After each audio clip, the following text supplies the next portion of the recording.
On the morning of October 15th, 2024, my daughter-in-law Sabina told me she'd spent $620,000 in 4 months. Then she asked if she could move into my house. I'm Odette Montclair. I'm 64 years old. I looked at her designer handbag, her $1,000 shoes, and said, no. Then I decided to find out where the money really went. But let me start at the beginning, because the truth is always more complicated than it seems. I was in my garden that Tuesday morning, the way I'd been every October morning since my husband Robert died 5 years ago. The late blooming roses needed deadheading, and there's something meditative about garden work that keeps the loneliness at bay. My small house at 847 Elm Street wasn't much, a modest 2-story colonial I'd spent 30 years paying off. But it was mine, the garden was mine, the peace was mine. Then I heard the car. A black Audi SUV pulled into my driveway with an urgency that made my stomach clench. I recognized the vehicle immediately, my son Lucian's, though he rarely visited anymore. Not since he married Sabina 3 years ago. I wiped my hands on my gardening apron and walked around to the front of the house, my old joints protesting slightly. What I saw made me stop in my tracks. Lucian was pulling suitcases from the trunk. Not overnight bags. Full suitcases. 4 of them. Sabina stood on my porch in a cream-colored pantsuit that probably cost more than my monthly Social Security check, her blonde hair perfectly styled despite the early hour.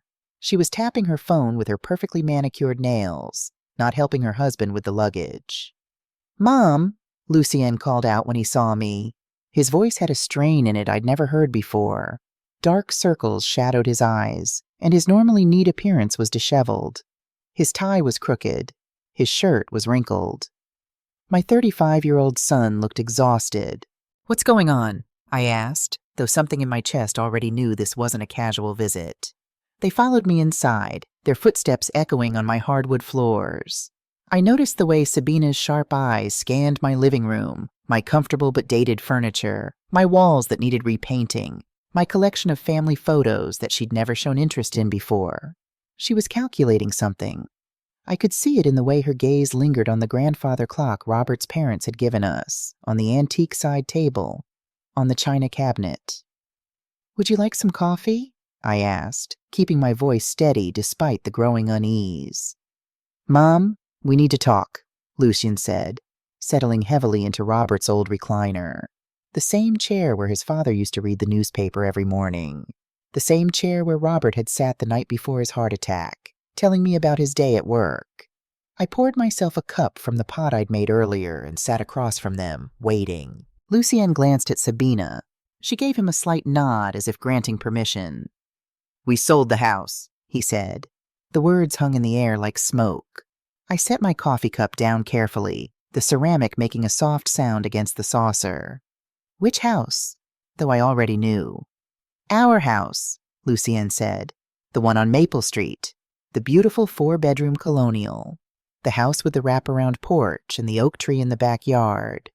The house I'd helped them buy with $40,000 from my retirement savings, money I'd scrimped and saved for decades. Money that represented countless extra shifts at the accounting firm where I'd worked as a bookkeeper, countless times saying no to small luxuries so I could build a nest egg. The lawyer Robert had insisted we hire for the purchase, a careful man named William Bradford, had made sure that $40,000 was documented as a loan, not a gift. "Mrs. Montclair," he'd said, "this protects both of you.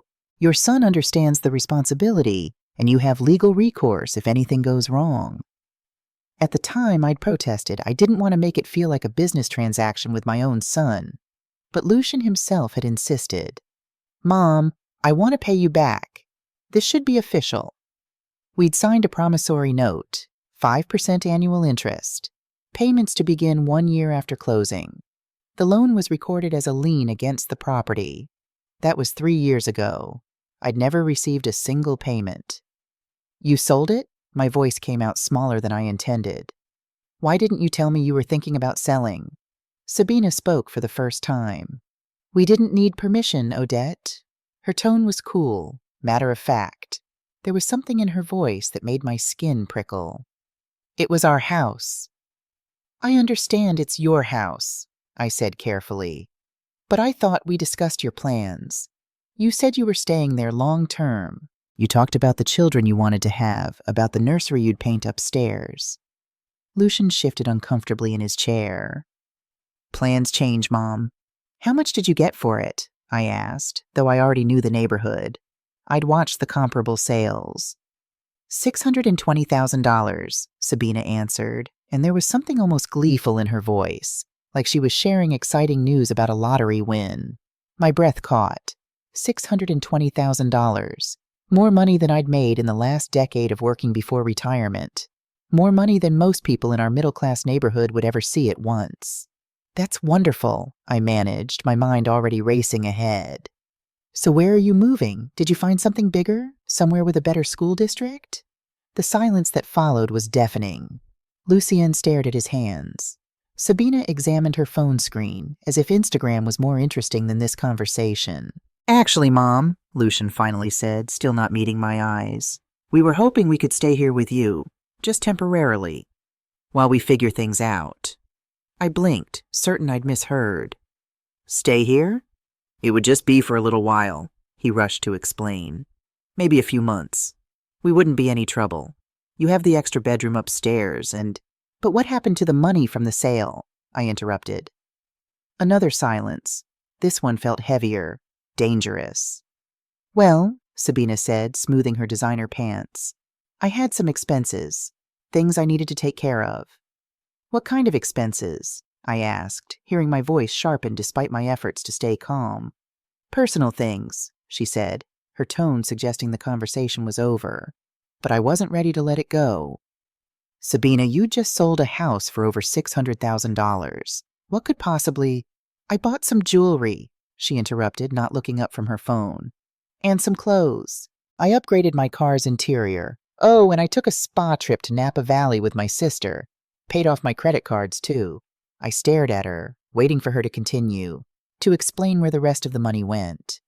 When she didn't, I felt something cold settle in my chest. How much jewelry?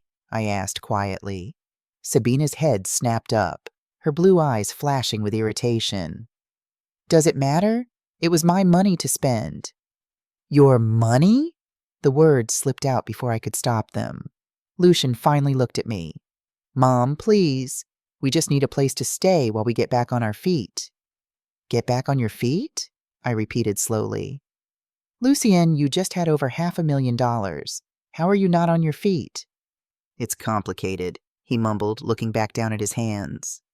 I looked between my son and his wife, really seeing them for perhaps the first time. Lucian, my boy, who I'd raised to be responsible, to think before acting, was sitting in my living room homeless, despite having just had more money than most families earn in a lifetime. And Sabina, who hadn't worked a single day since marrying my son, sat there in what looked like a brand new outfit, acting as if spending over $600,000 in 4 months was perfectly normal. Where did all the money go, Sabina? I asked again, my voice firmer this time. She rolled her eyes, an actual eye roll, like a teenager being questioned by a parent. I told you, I had expenses. $620,000 worth of expenses? It's not your business, Odette. Something inside me shifted. Not quite anger yet, but something harder, more resolute. It became my business when you showed up at my door asking for a place to live after spending that much money. Lucian put his head in his hands. Mom, please don't make this harder than it has to be. Harder than it has to be?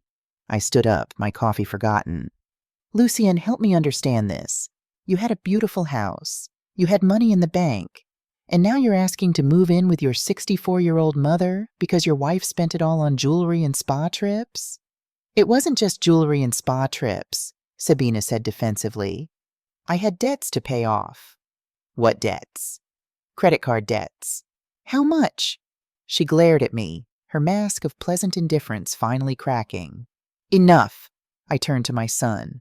Lucien, look at me. He raised his head slowly. I saw something in his eyes that broke my heart.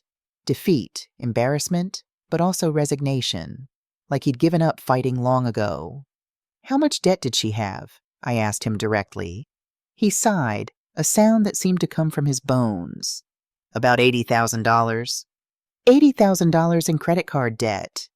I felt dizzy, gripping the back of my chair for support. What did she buy with $80,000 on credit cards? Clothes mostly, he said quietly. Shoes, handbags, some vacations before we got married. I looked at Sabina, who had returned to scrolling through her phone as if this conversation didn't concern her. And the rest of the money from the house? I pressed. $80,000 for debts. Let's say another $40,000 for jewelry and spa trips. That's $120,000. Where's the other $500,000? Lucian looked at Sabina again. She didn't look up.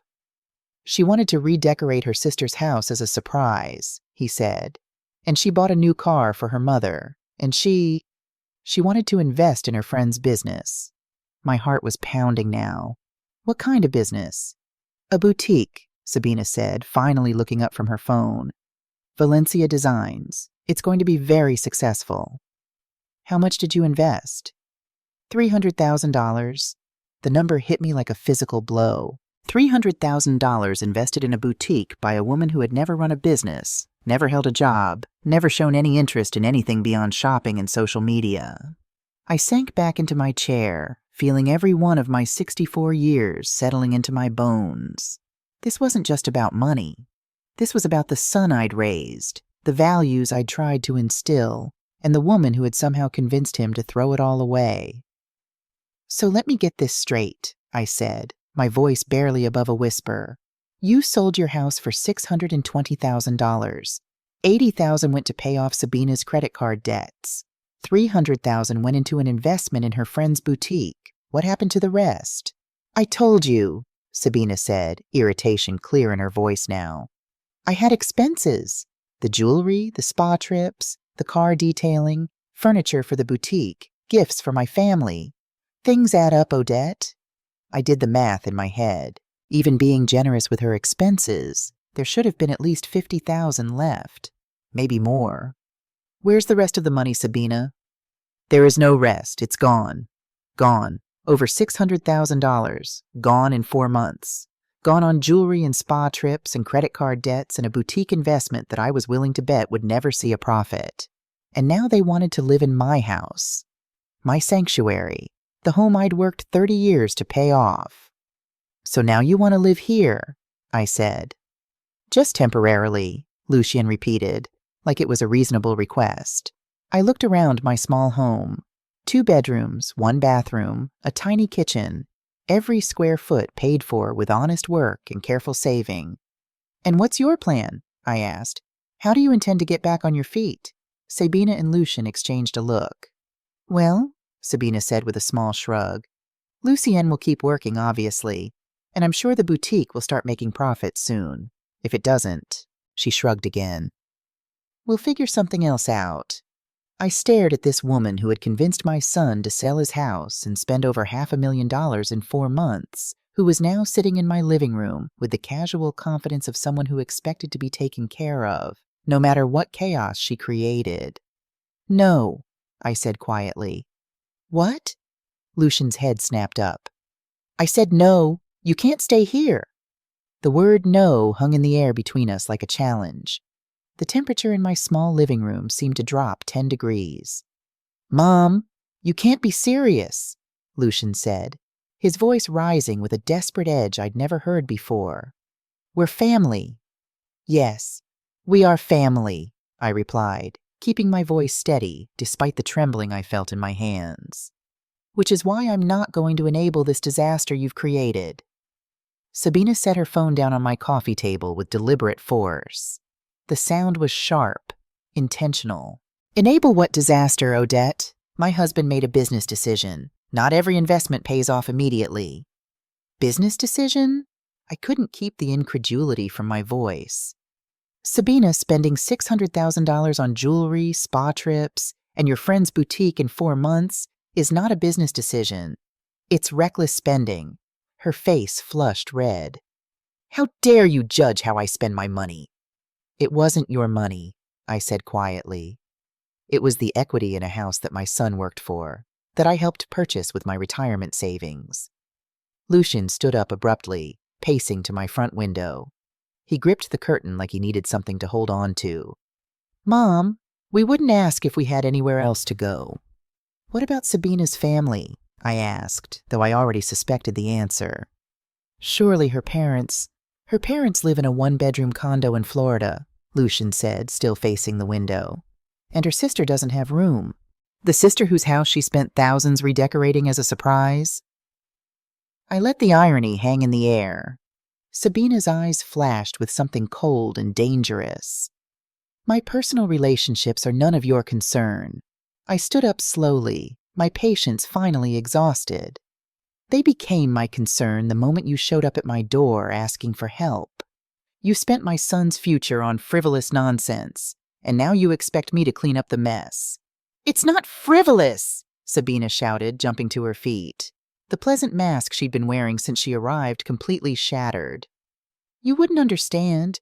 You've lived in this tiny house your whole life, wearing the same old clothes, driving the same old car.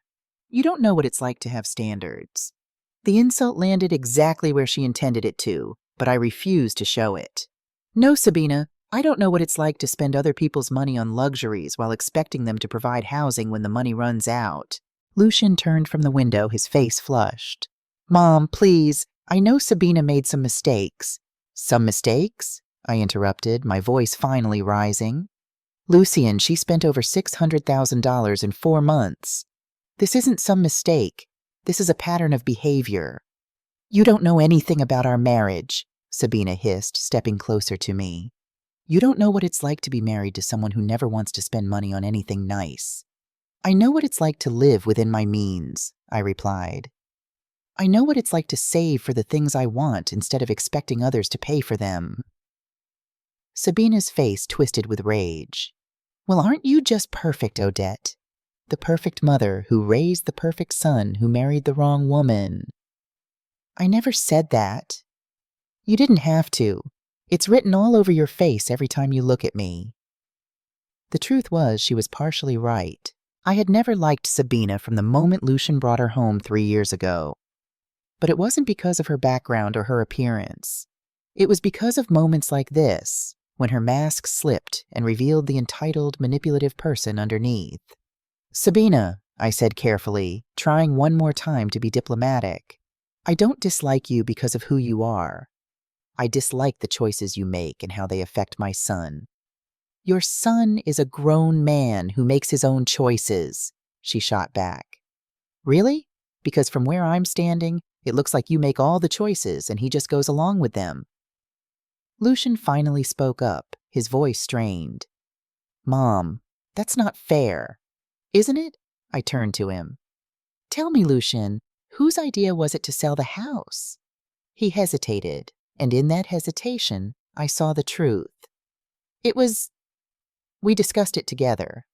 Whose idea was it to invest $300,000 in a boutique? Another hesitation. Sabina thought it was a good opportunity. Whose idea was it to spend $80,000 paying off credit card debts that you didn't even know existed until after you were married? Lucian's face reddened. He looked at the floor, unable to meet my eyes. Mom, please, answer the question, Lucian. Who's been making the financial decisions in your marriage? We make them together, he said weakly, but even he didn't sound convinced. Sabina laughed, a harsh, brittle sound that echoed off my walls. Oh, please, Lucian, tell your mother the truth. Tell her how you begged me to marry you. Tell her how grateful you were that someone like me would even look at someone like you. I felt my blood run cold. The cruelty in her voice was breathtaking. Someone like me? Lucian said quietly, still staring at the floor.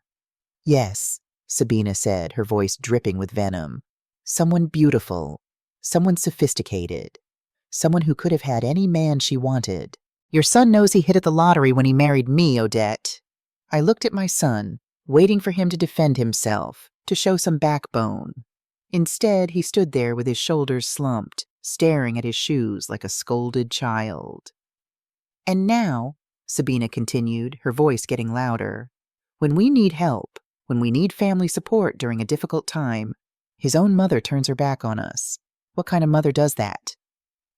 The kind who won't watch her son be destroyed by a manipulative woman, I said, my voice rising despite my efforts to stay calm. That's when Sabina crossed the line. "You bitter old woman," she screamed. "You're just jealous because your son chose me over you. You can't stand that he loves me more than he loves his pathetic, lonely mother."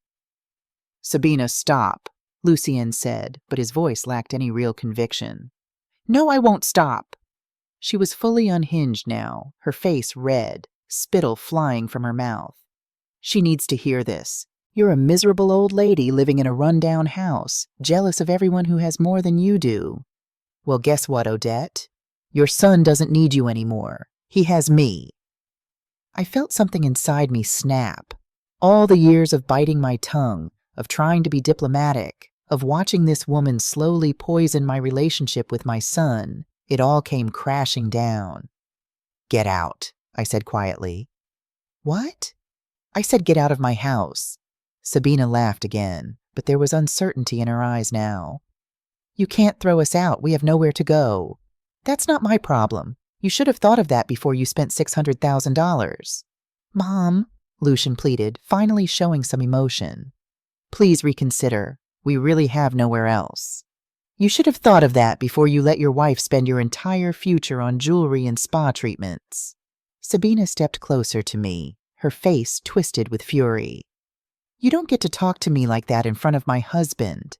"This is my house," I said firmly, holding my ground. "I'll talk to you however I want. And right now, I want you to leave." "We're not going anywhere," Sabina said, crossing her arms. "Lucien, tell your mother we're staying." I looked at my son one last time. "Lucien, please ask your wife to leave my home." He looked between us, his face anguished. I could see him struggling, caught between his mother and his wife. "Mom, please, just let us stay for a few days while we figure something out." "No!" That's when Sabina completely lost control. "Fine," she screamed. "You want to be a selfish, heartless bitch? Then we'll make sure everyone knows exactly what kind of mother you are." She stormed toward my front door, yanking it open so hard it banged against the wall. The sound echoed through my quiet neighborhood. Outside, the October morning had fully bloomed. My neighbor Eleanor Hayes was checking her mailbox across the street at 842 Elm. The Carmichael family, David, his wife Linda, and their 16-year-old son Tyler, were in their yard next door at 849 Elm.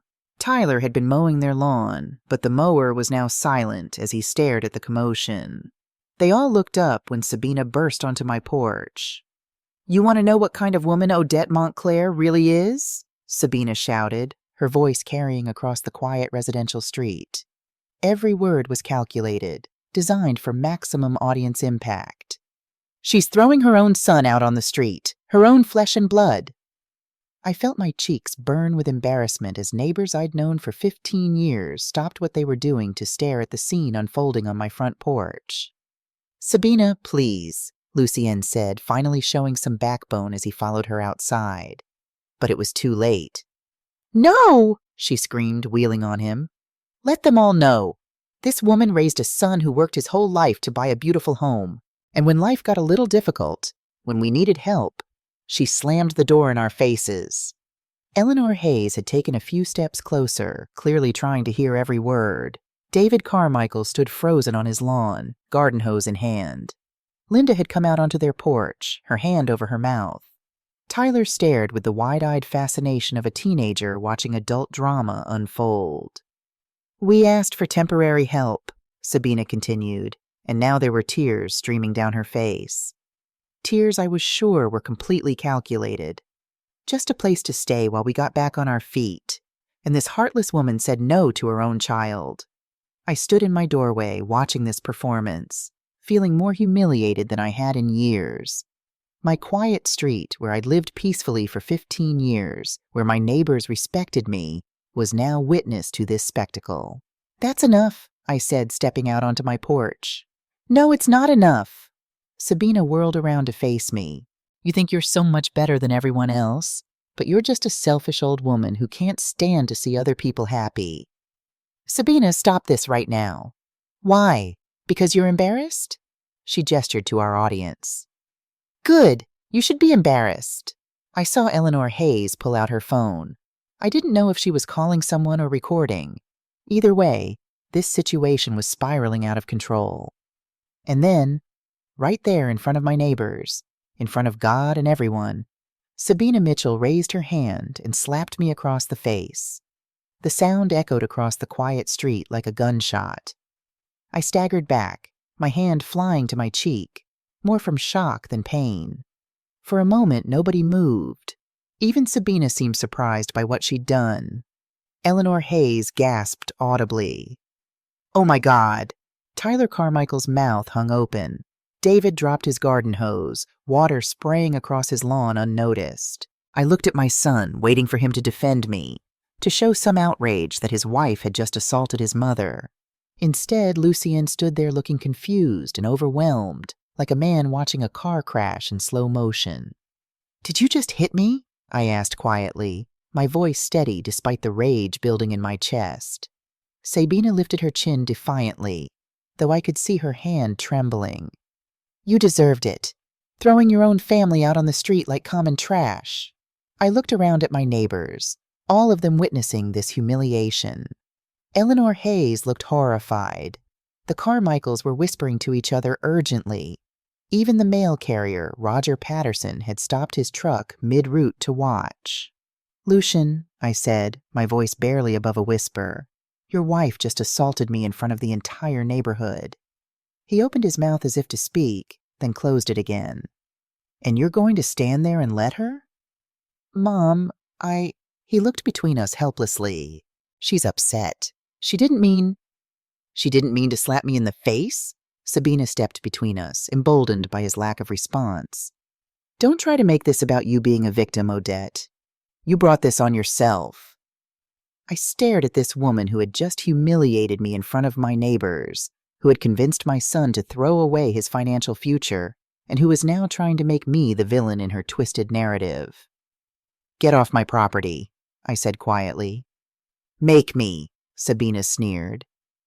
I looked at my son one last time, hoping to see some sign that he would stand up to her, that he would choose right over wrong.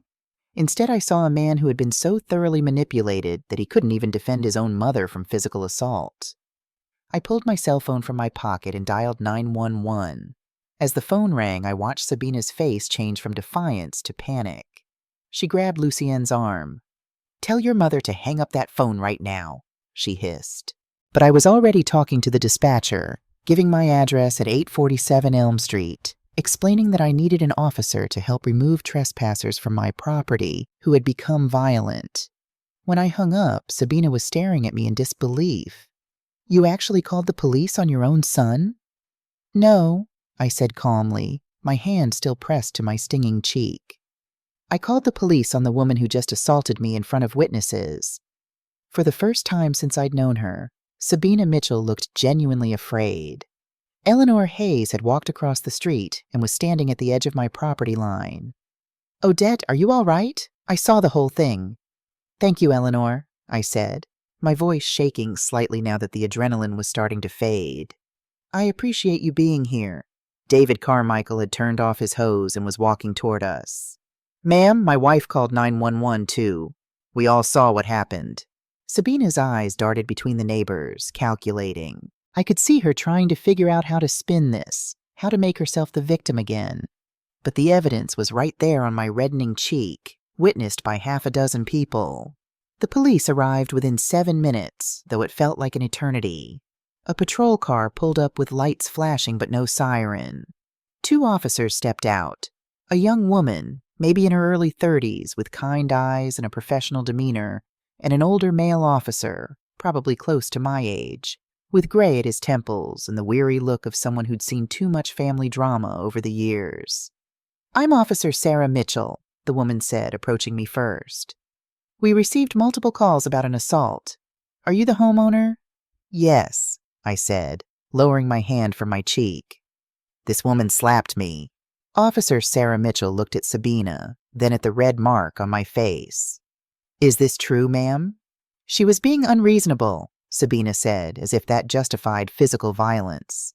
"We just needed a place to stay temporarily, and she threw us out like we were strangers." The older officer, whose name tag read J. Thompson, stepped forward. "That doesn't give you the right to hit anyone, ma'am." Officer Mitchell turned back to me. "Ma'am, do you want to press charges?" I looked at my son, standing there with his head down, saying nothing in my defense. This man I had raised, sacrificed for, loved unconditionally, and he couldn't even condemn his wife for hitting his mother. Yes, I said quietly. I want to press charges. Sabina's face went completely white.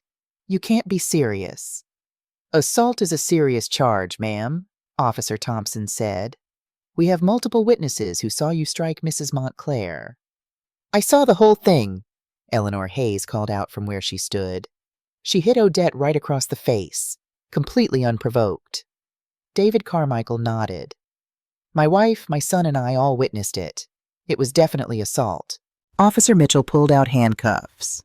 Ma'am, you'll need to come with us. As they led Sabina toward the patrol car, she turned back to Lucien. Don't just stand there. Do something. But Lucien seemed frozen, watching his wife being arrested on his mother's front lawn. He looked at me with something that might have been accusation. Mom, did you really have to? Yes, I said before he could finish. I really had to.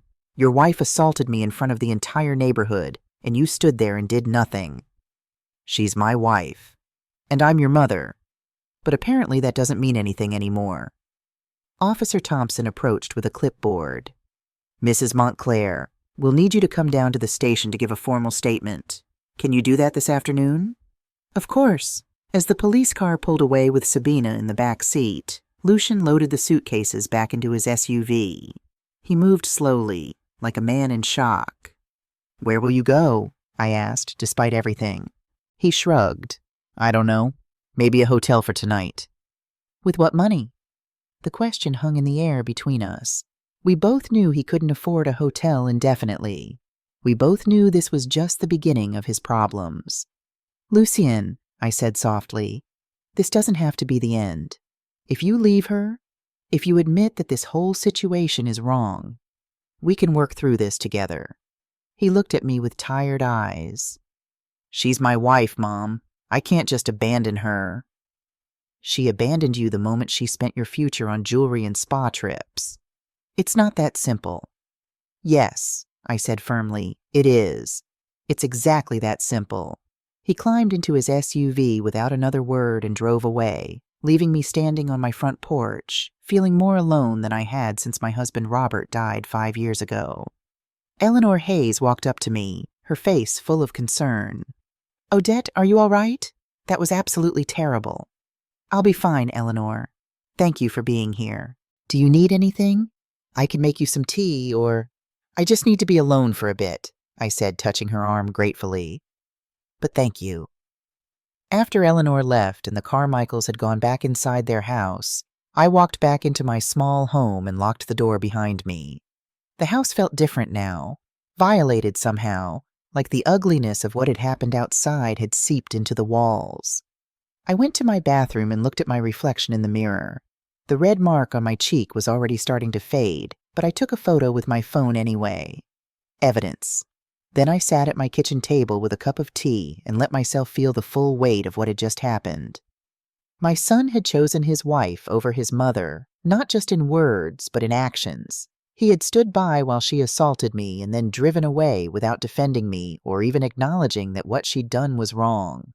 But as I sat there in my quiet kitchen, something else began to crystallize in my mind. A question that had been nagging at me since Lucien first told me they'd sold the house. Where had the money really gone? $80,000 in credit card debt. $300,000 for the boutique. Maybe $50,000 for all the jewelry and spa trips and gifts and car upgrades. That was $430,000. What happened to the other $190,000? I pulled out my calculator and did the math again, being more generous with estimates this time. Even if Sabina had spent $70,000 on jewelry and personal expenses, an astronomical amount, that still left $170,000 unaccounted for. $170,000 that she'd been vague about, that she'd dismissed as things add up. No, things didn't add up that much, not even with Sabina's expensive tastes, which meant she was hiding something bigger than jewelry and spa trips. I picked up my phone and scrolled through my contacts until I found the name I was looking for. William Bradford, the attorney who had handled the house purchase 3 years ago. He answered on the second ring. William Bradford speaking. Mr. Bradford, this is Odette Montclair. I don't know if you remember me. You handled a property purchase for my son 3 years ago. Of course I remember you, Mrs. Montclair. How can I help you? I need to know what my legal options are, I said, looking at the red mark on my cheek and my reflection in the kitchen window. My son sold the house without paying back the $40,000 I loaned him. And today, his wife assaulted me. There was a pause on the line. Mrs. Montclair, I think we need to meet in person. Are you available tomorrow morning? Yes. Come to my office at 9 o'clock. And Mrs. Montclair, bring everything you have. Every document, every text message, every piece of correspondence. Everything. After we hung up, I sat in my kitchen as the afternoon light faded into evening. I thought about Lucian as a little boy, how he used to help me in the garden, how proud he'd been at his college graduation, how he'd cried at his father's funeral and promised he'd always take care of me. Where had that boy gone? How had he become this man who stood silent while his wife assaulted his mother? But I knew the answer. He'd been slowly poisoned by a woman who was very good at manipulation. And tomorrow, I was going to start fighting back. Not for revenge, for justice, and to save my son from destroying himself completely. That afternoon, I drove to the Riverside Police Station at 1247 Oak Avenue, a low brick building that smelled of coffee and stale paperwork. My cheek still throbbed where Sabina had hit me, though the redness had faded to a faint pink mark. Officer Sarah Mitchell met me at the front desk and led me to a small interview room.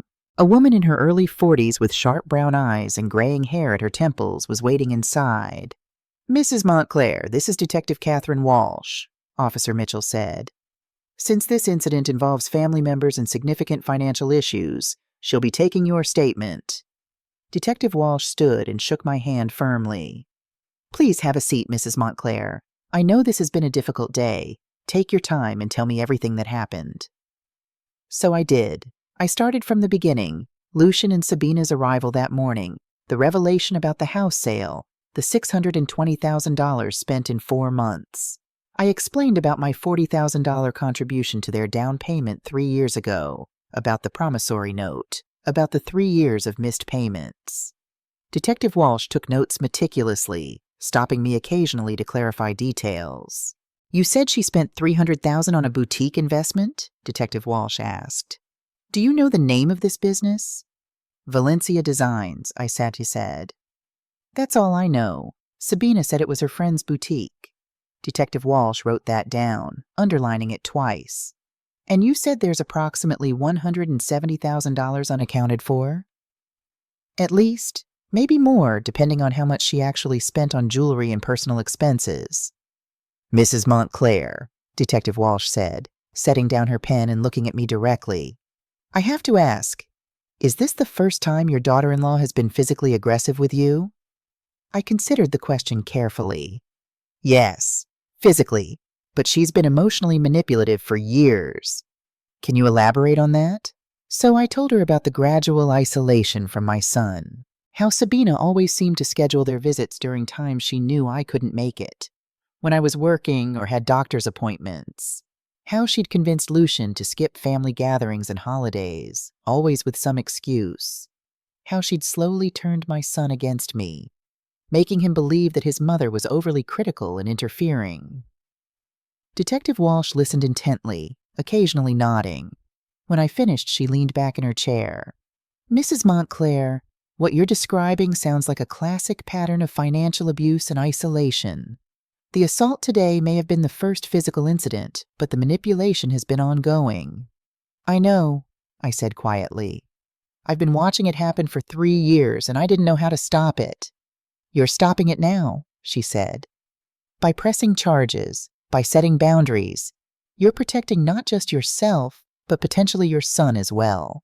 After I finished giving my statement and signing the formal complaint, Detective Walsh walked me to the lobby. Mrs. Montclair, she said, I want you to know that assault is a criminal charge. This will go to the district attorney's office. But given the financial issues you've described, you may want to consider civil action as well. Have you consulted with an attorney? I have an appointment tomorrow morning. Good. She handed me her card. If you discover anything else, any evidence of fraud, any additional information, please call me directly. I drove home as the sun was setting, my mind racing. The house felt different when I walked inside. Safer somehow, now that the locks had been changed and I'd installed the security system that afternoon. The locksmith, a kind man named Thomas Chen, had worked quickly and efficiently, replacing all the locks and installing cameras at both doors and in the backyard. "You're smart to do this, ma'am," he'd said, "especially with family disputes. Better safe than sorry." Now, in the quiet of my kitchen, I made myself a cup of chamomile tea and sat at the table where Robert and I had shared thousands of meals over 30 years of marriage. I pulled out a yellow legal pad and started writing down everything I could remember about Lucian and Sabina's finances over the past 3 years.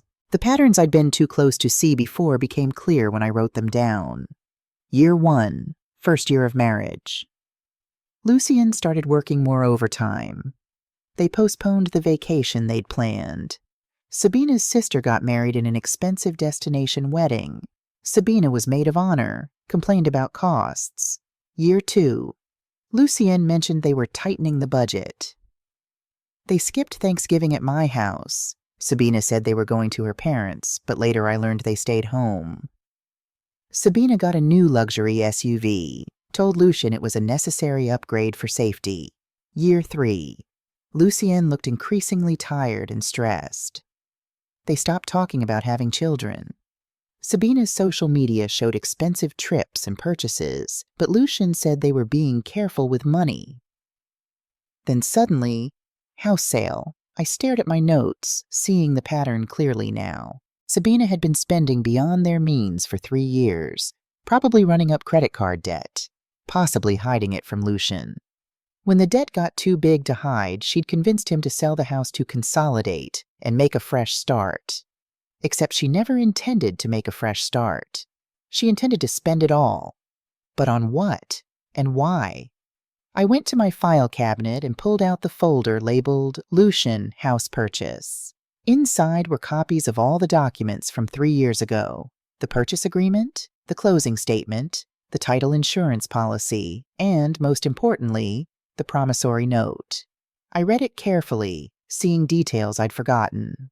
Promissory note. Date, August 15th, 2021. Borrower, Lucian Alexander Montclair. Lender, Odette Marie Montclair. Principal amount, $40,000.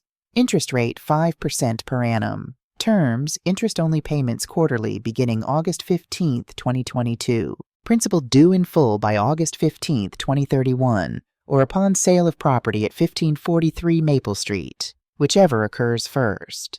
Security. This note is secured by a second lien on the property located at 1543 Maple Street, Riverside, recorded with the County Recorder's Office under instrument number 2021-0847291. I read that last line 3 times. A recorded lien. That meant my loan wasn't just a family promise. It was a legal interest in the property. Which meant when Lucian and Sabina sold the house without paying me back, they'd sold property that was partially mine. I looked at the date. 3 years ago. Not a single payment had been made. Not one. That meant I was owed $40,000 principal, plus 3 years of interest at 5% per year, compounding quarterly, plus legal fees if I pursued collection. I did the math on my calculator. Approximately $40,300, not including legal fees. But the note said the principal was due in full upon sale of property. They'd sold the property. The full amount was now due immediately. I sat back in my chair, tea forgotten. This wasn't just about family betrayal anymore. This was about theft. They had sold property with a recorded lien without satisfying the debt. That was illegal. The next morning I dressed carefully in my best navy blue suit, the one I wore to Robert's funeral, and before that to Lucian's college graduation. I wanted to look serious, professional, not like a pathetic old woman who'd been taken advantage of by her son's wife. William Bradford's office was in a renovated Victorian house on Elm Street downtown, just 3 blocks from the courthouse. The waiting room had Persian rugs and leather chairs that smelled of old money and established practice.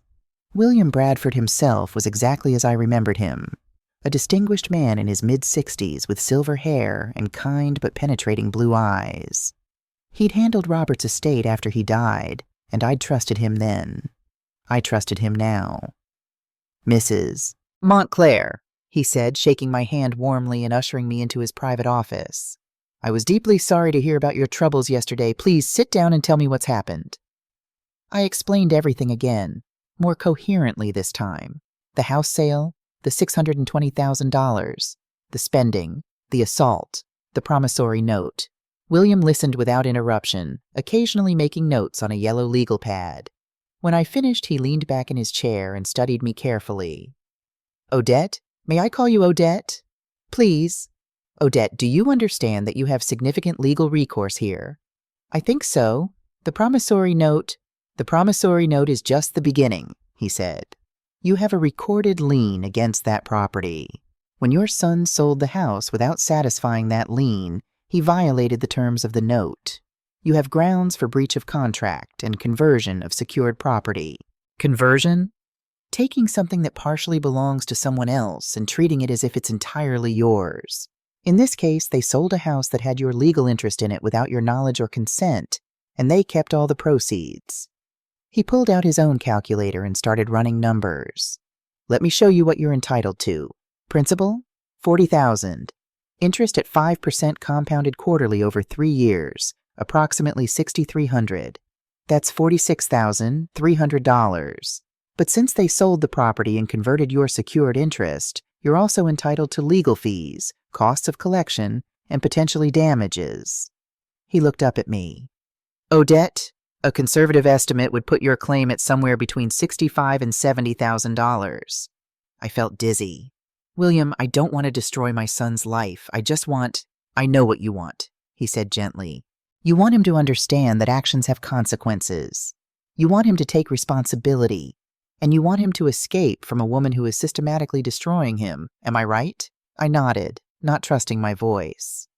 "Then let me tell you something my father told me when I first started practicing law," William said.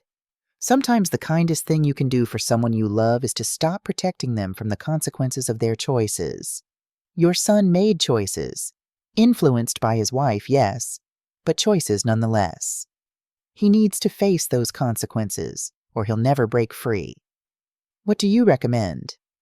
"I recommend we file a civil lawsuit seeking full repayment of the loan, plus interest, plus legal fees, plus damages.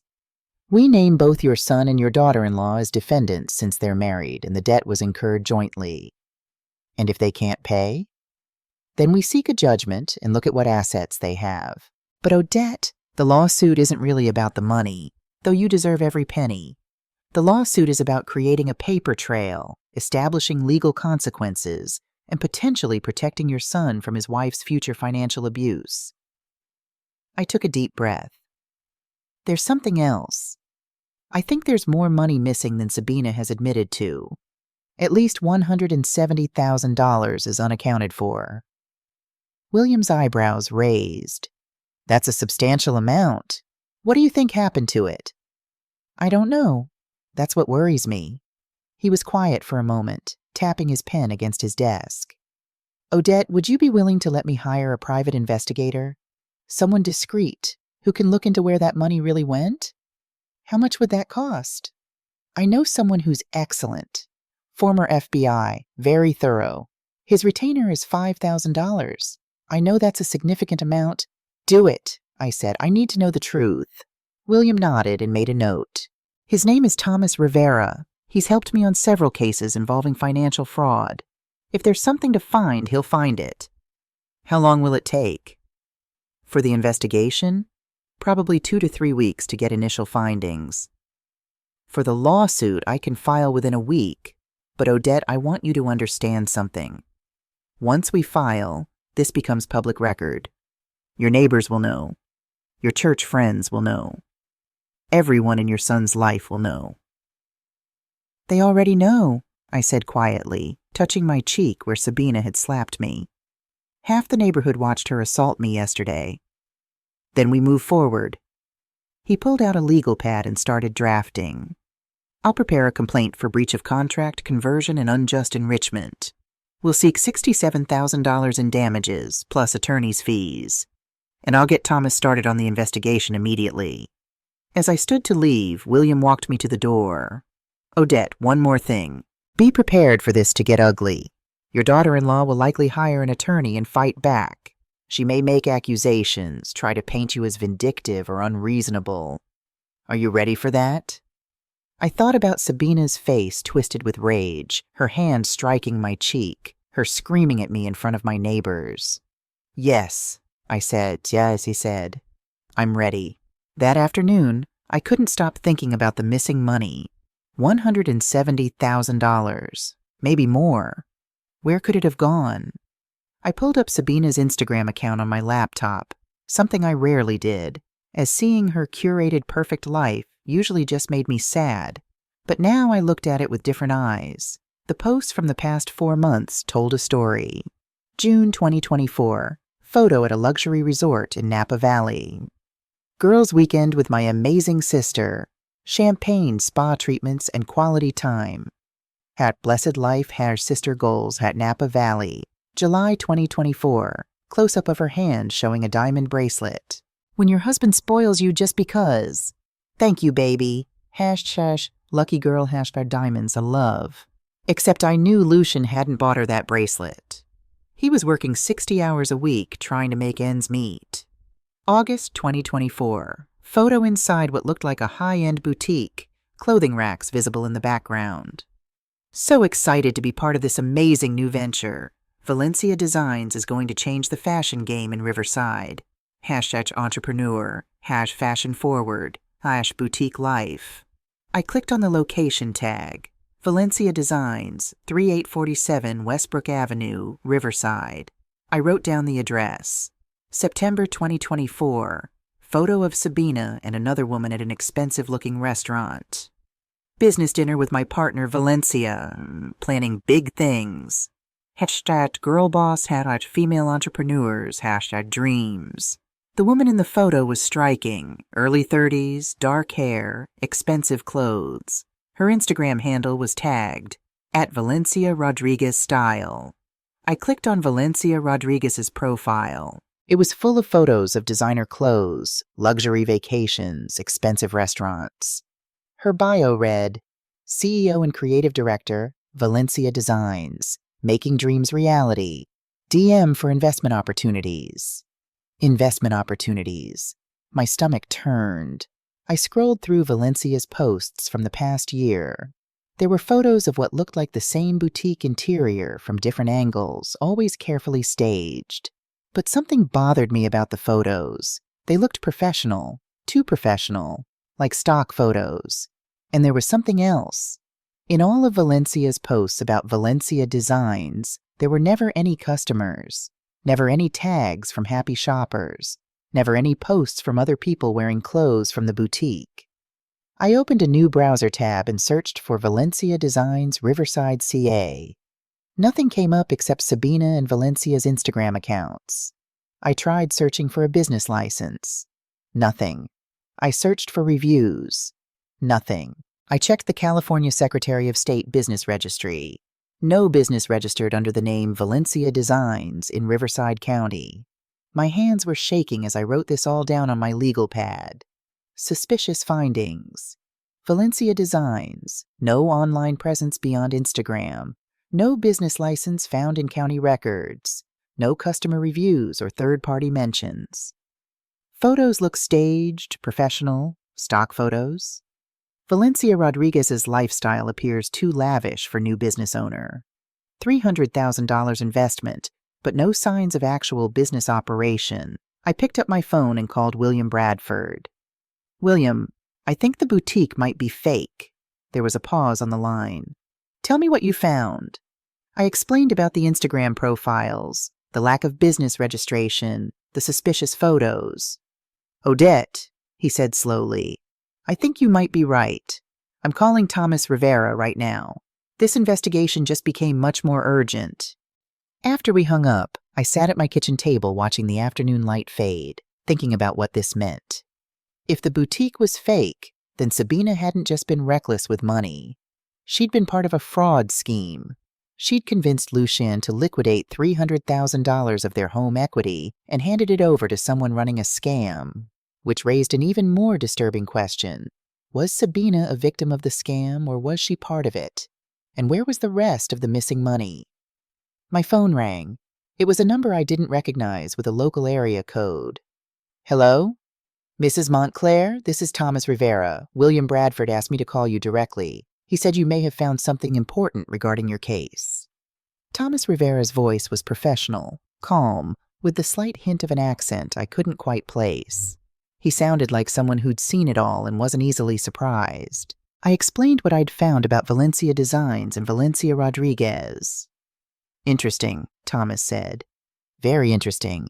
Mrs. Montclair, I'd like to come by your house tomorrow morning if that works for you. I want to see everything you have.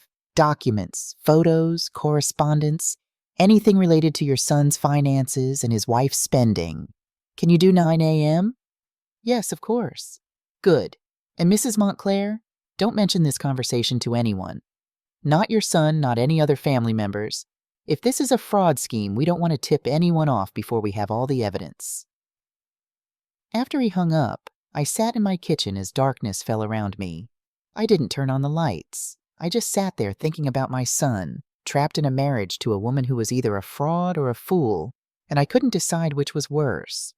But I was going to find out. Tomorrow, the real investigation would begin. That night I couldn't sleep. I lay in my bed, the same bed I'd shared with Robert for 30 years, staring at the ceiling, thinking about the past 3 years. How many signs had I missed? How many red flags had I ignored because I wanted to believe my son was happy? I remembered the first time Lucien brought Sabina home, 2 months after they started dating. She'd been charming, vivacious, full of stories about her modeling career in Los Angeles. It was so competitive, she'd said, laughing. I decided I wanted something more real, you know? So I moved back to Riverside to figure out my next chapter. I'd asked what she did for work. Oh, I'm between things right now, she'd said vaguely. Just taking some time to find the right opportunity. That should have been red flag number 1. A 30-year-old woman with no job and no concrete plans. Red flag number 2 came when they got engaged after only 6 months of dating. Mom, I know it's fast, Lucien had said, but when you know, you know. She's the one. Red flag number 3 was the wedding itself. A lavish affair at the Riverside Country Club that cost $45,000. I'd asked Lucien how they were paying for it. Sabina's parents are contributing, he'd said, and we're using some savings. But later I'd learned that Sabina's parents had contributed exactly $2,000. The rest had gone on credit cards. Credit cards that Lucien didn't know about until after the wedding, when the bills started arriving. I should have said something then. I should have warned him. But Robert had just died, and I was drowning in my own grief, and I didn't want to lose my son by criticizing his new wife. So I stayed quiet, and watched, and worried. And now, 3 years later, my silence had led us here.